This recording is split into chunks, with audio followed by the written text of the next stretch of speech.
आखिरकार अंतर्राष्ट्रीय criminal court में इजराइल को साउथ अफ्रीका ने घसीट ही लिया और पहले ही दिन की सुनवाई में इजराइल को नंगा करके रख दिया साउथ अफ्रीका के वकीलों ने। जी हां, साउथ अफ्रीका की तरफ से जो केस लड़ रहे वकील हैं, पहले ही दिन उन्होंने इजराइल को इतना नंगा कर दिया कि इजराइल को दिन में तारे नजर आ गए।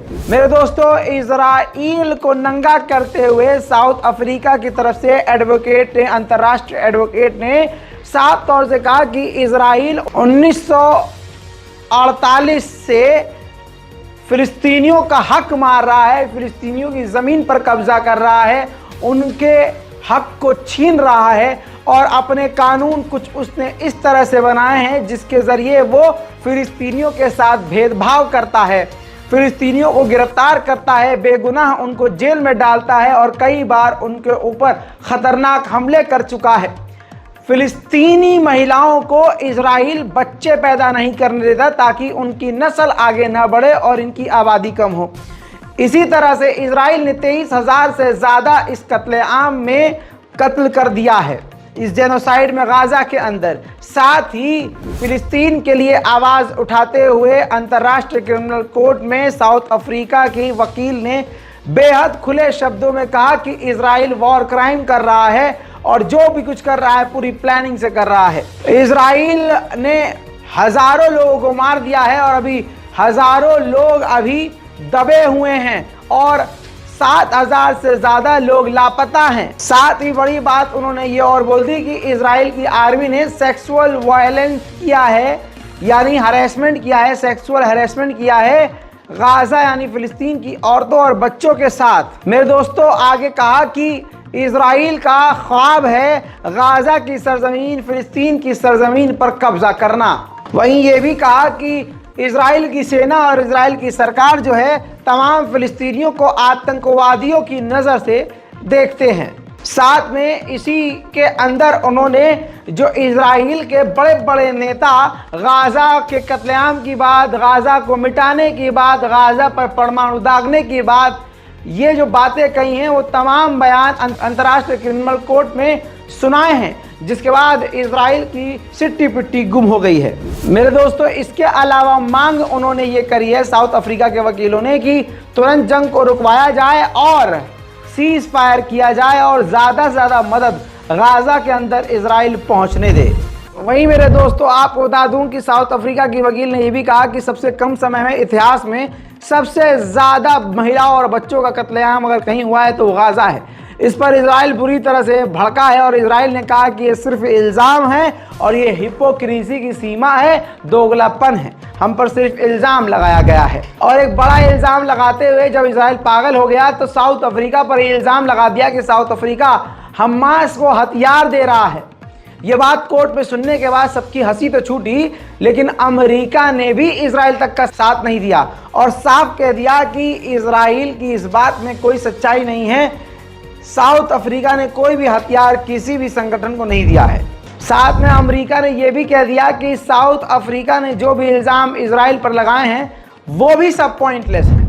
साउथ अफ्रीका ने फिलिस्तीनियों के दिल को इस कदर जीता कि फिलिस्तीनियों ने नेबुलस के अपने गांव में फिलिस्तीन के झंडे के साथ साउथ अफ्रीका का झंडा लहरा दिया है।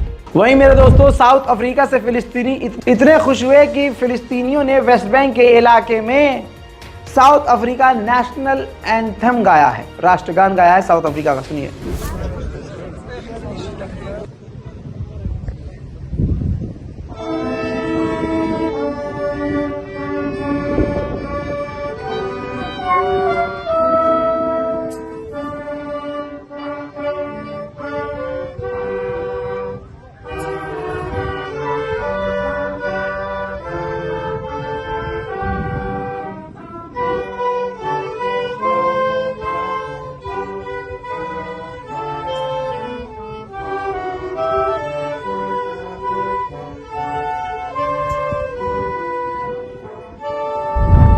उधर साउथ अफ्रीका में भी साउथ अफ्रीका के लोग इजराइल के खिलाफ फिलिस्तीन के समर्थन में सड़कों पर उतर आए हैं।